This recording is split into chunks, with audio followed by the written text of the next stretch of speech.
에너지 정책이 워낙 방대하기 때문에 오늘 간략하게만 말씀을 드리겠습니다. 원자력과 같이 말씀을 드리겠습니다. 다음 페이지 부탁합니다. 우선 에너지 정책을 다루어 왔던 산업통상자원부가 탈원전에 이렇게 크게 동조를 하면서 이제까지 가지고 있던 우리나라가 에너지를 95% 수입하는 나라인데 이 정부의 어떤 철학을 쉽게 그냥 어떻게 놓아버린 것이 아닌가 이런 생각이 들기도 합니다. 정부의 조직에 대한 것은 예전에 만들었던 동력자원부처럼 에너지 전담부서가 있어야 되는 게 아니냐 하는 그런 이야기도 있고, 또 앞으로 기후변화 대응을 위해서 에너지, 자원, 기후 이런 것을 전담하는 부서를 만들어야 되는 것이 아니냐 이런 이야기도 나오고 있습니다. 그 에너지에 관련된 법령이 여기 말씀드리는 것처럼 저탄소 녹색성장 기본법부터 해갖고 법이 굉장히 많습니다. 그런데 무엇보다도 에너지 계획을 수립하는 데 있어서는 가장 상위법부터 그 계획이 일치하도록 정합성을 회복하는 것이 매우 중요합니다. 여기 이렇게 보시면 이 미세먼지 종합대책 이런 것들은 제일 하위에 있는 대책입니다. 근데 그것이 제일 먼저 나오고 그 다음에 에너지 전환 로드맵이라는 게 나오고 이렇게 돼서 보시면 이게 사실은 제일 위에 있는 상위 계획이거든요. 상위 계획이 맨 마지막에 이렇게 만들어진 좀 정합성을 확보하기 어려운 일들입니다. 그래서 차기 정부에서는 이런 것들을 제대로 좀 정리해야 되지 않겠는가 이렇게 생각을 하고, 그 다음에 여기 빨간색으로 제시한 것들은 정책의 어떤 공약으로서 조금 좀 인기를 또는 관심을 끌 만한 정책이 아닌가 싶습니다. 예전 그 이명박 정부 때 에너지 빈곤층 제로화라는 목표를 내걸고 정책을 실시해서 2015년, 16년 박근혜 정부에 와서는 빈곤층을 상당히 낮춘 바가 있습니다만 다시 최근 들어서 에너지 빈곤층이 올라가고 있습니다. 에너지 빈곤층은 가구당 수입의 10% 이상을 광열비로 쓰는 가구를 에너지 빈곤층이라고 하는데, 어디에서는 보면 지금 우리나라의 그 정확한 통계가 잘 안 잡히고 있습니다. 400만 가구라는 곳도 있고 200만 가구라는 곳도 있고 또 이게 좀 왔다 갔다는 합니다만, 그래도 에너지경제연구원이나 이런 데서는 상당 부분을 이제 찾아내고는 있습니다. 또 탈원전으로 대표되면서 사람들이 정부의 모든 정책에 보면 원자력 빼고 뭐든지 하도록 되어 있습니다. 그래서 차기 정부의 공약으로서는 이런 재생에너지와 가스, 원자력을 적절히 믹스하겠다라는 이야기가 들어가야 되지 않을까 싶습니다. 다음 페이지요. 이게 지금 현재 아까 말씀드린 에너지 관련 계획의 구조가 이렇게 되어 있습니다. 국가에너지 기본계획으로 해서 공급 측면의 계획들, 그 다음에 수요 측면의 계획들이 다 이 밑에 나와 있는 법들에 그 기반해서 계획을 세우게 되어 있습니다. 다음 페이지.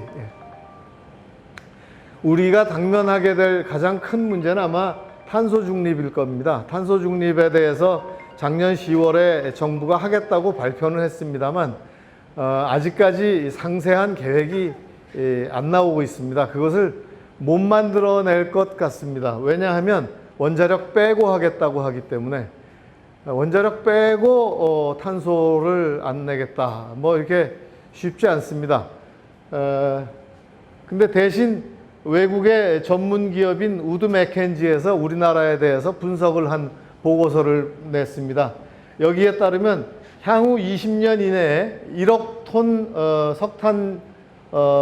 석탄급의 1억 톤 정도의 에너지 수요를 줄이거나 에너지 수요의 25%를 감축해야 되고, 2050년까지 재생에너지와 수소가 1차 에너지 수요의 60%를 채워야 한다 이렇게 되어 있습니다. 다음 페이지. 예. 그럼 그렇게 하려면 여기 보시다시피 석탄, 가스, 그 다음에 탄소 흡수, 그 다음에 뭐 수소, 원자력, 수력, 풍력 뭐 이런 것들을 지금 이 계획대로라면 다 이렇게 석탄 발전소를 뭐 이만큼 줄이고 원자력을 15개를 줄이고 이렇게 하고 있는데 실제로 하려면 이렇게 오히려 원자력을 10개 정도를 늘려야 되고 풍력은 지금 계획보다도 훨씬 더 태양광도 훨씬 더 늘려야 된다. 그래서 최종 에너지 수요에서 현재 22%를 전기가 차지하고 있는데 우리 사회를 거의 66%까지를 전기화를 해야 된다. 전기화를 하는 데 있어서 그렇게 하려면 발전 용량이 지금 현재 한 120 정도 됩니다. 120기가 정도 되는데 그것을 추가 발전 용량을 1100기가 정도를 추가해야 된다. 그렇게 해서 발전량은 지금보다 3배 가까이 높여야 된다. 이렇게 이야기하고 있습니다. 따라서 그렇게 하는 데 있어서 원자력 발전소는 한 현재보다 10개 정도 더 늘려야 된다. 이렇게 이야기를 하고 있습니다. 다음 페이지. 그렇게 하는 데 있어서 향후 30년간 약 1,500조 원 정도의 투자가 필요할 것이다. 그것을 감당하기 위해서는 전기요금은 약 60%를 상승시켜야 된다. 이런 보고서를 우드 맥켄지라는 데서 냈는데 이번에 우리나라의 탄소중립위원회를 발족을 해서 무려 97명인가의 탄소중립위원회 위원을 뽑았는데 원자력은 단 한 명도 없습니다. 예, 다음 페이지. 예. 이제 원자력을 말씀드리자면 여기 지금 빨간 것들이 이제 아마 공약화 될 것들이 아닌가 싶습니다.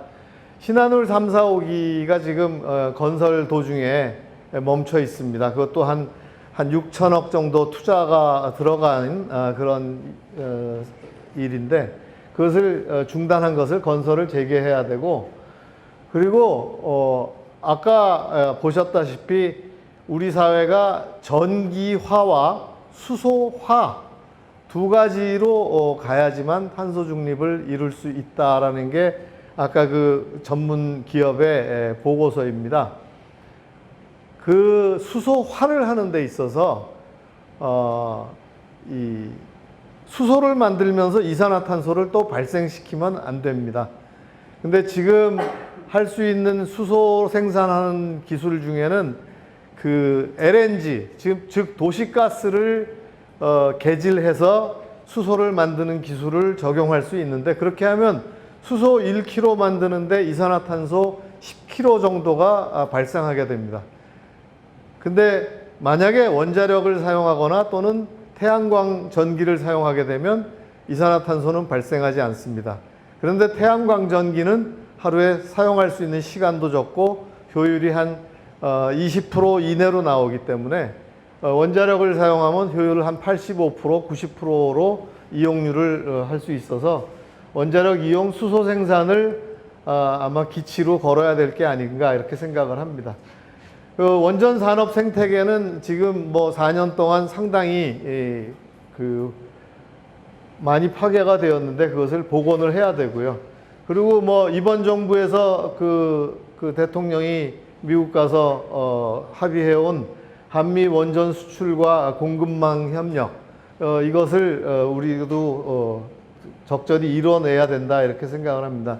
우리나라는 원자력 발전소를 건설하는 데 있어서 설계, 건설, 제작에 있어서는 상당한 수준이지만 유지, 보수, 운영 기술에 있어서는 미국이 저희보다 앞서 있습니다. 그래서 그 두 부분이 서로 힘을 합치면 세계 최강이 될 것이다 이렇게 생각을 할 수 있습니다. 이번 정부가 어쨌든 국내에는 안 짓지만 산업 원자력 수출을 하겠다고 했으면 수출 산업 진흥법이라든가 이런 거는 만들어야 된다 이렇게 생각을 하고, 그리고 요즘 한참 이슈가 되고 있는 중소형 원자로를 빨리 가속화하기 위해서는 규제 선진화법이 필요합니다. 규제 선진화가 돼야지만 중소형로를 할 수 있습니다.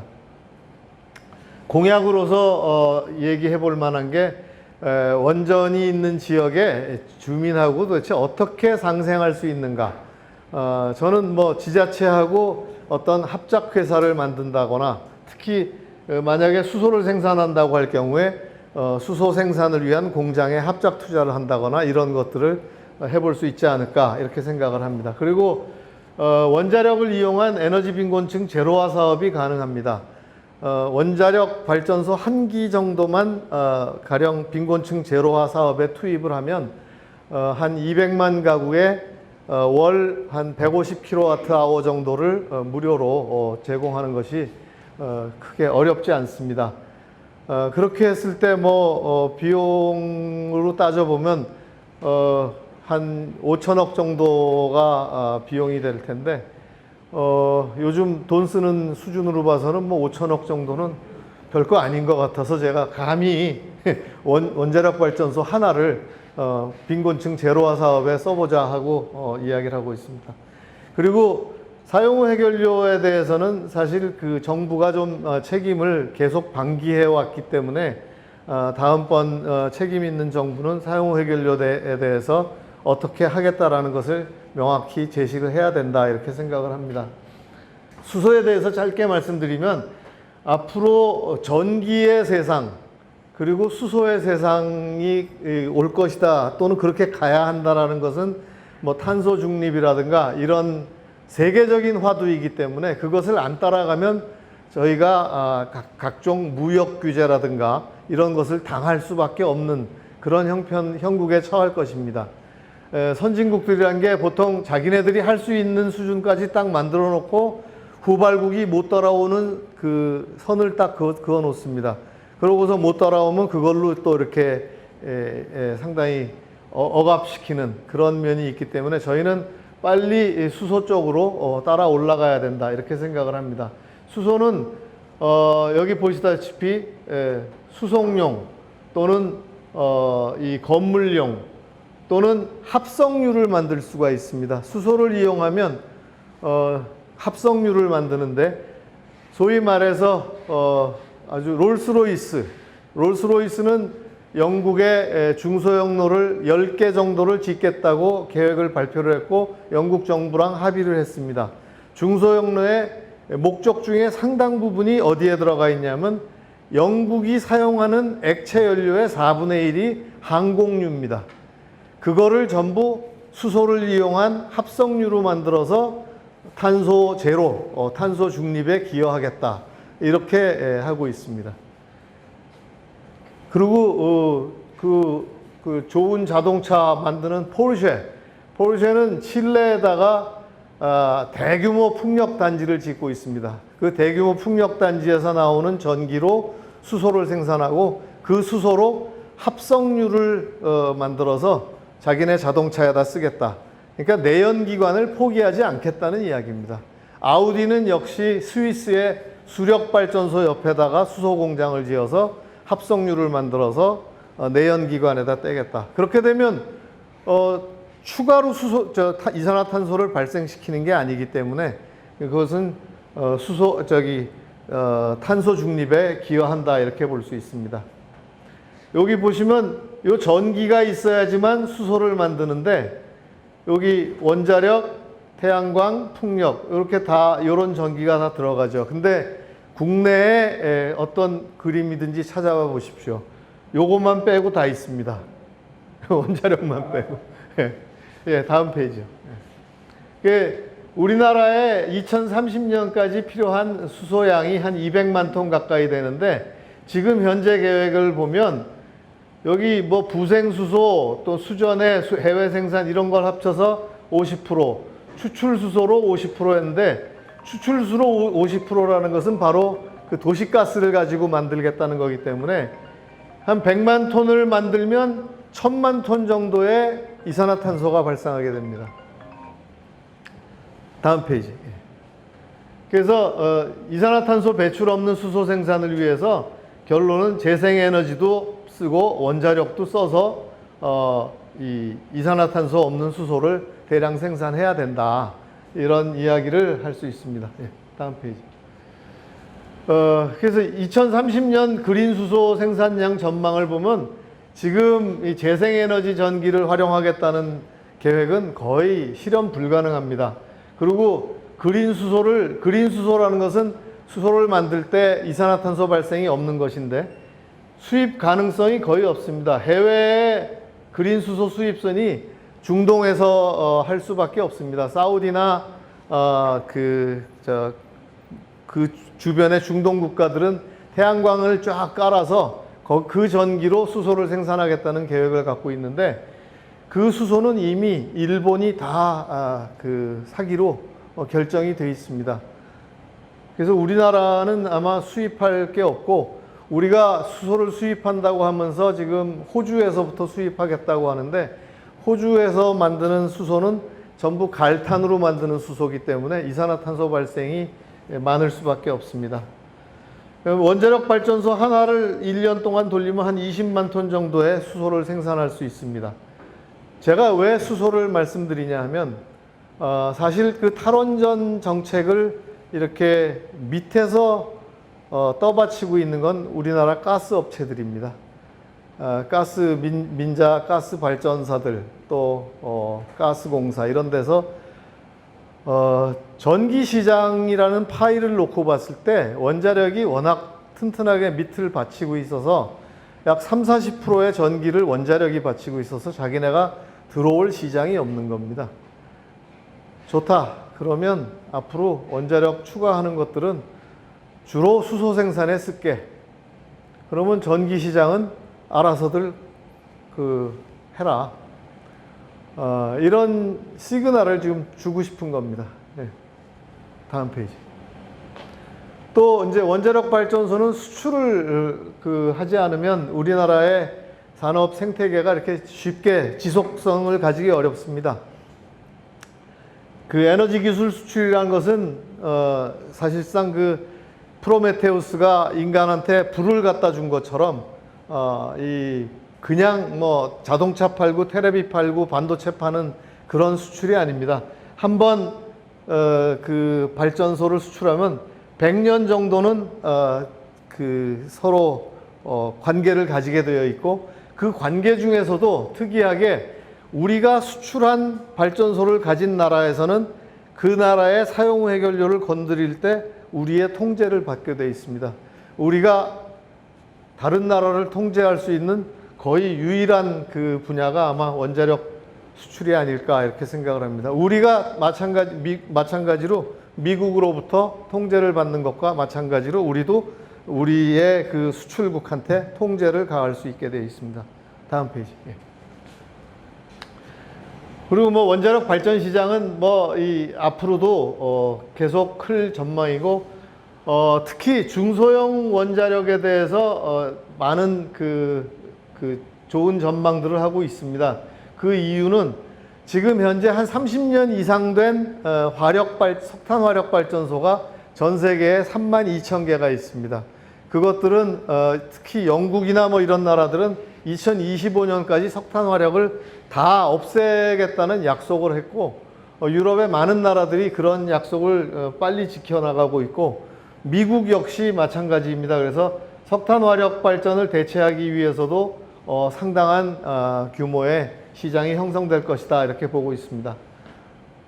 이제 그만이죠.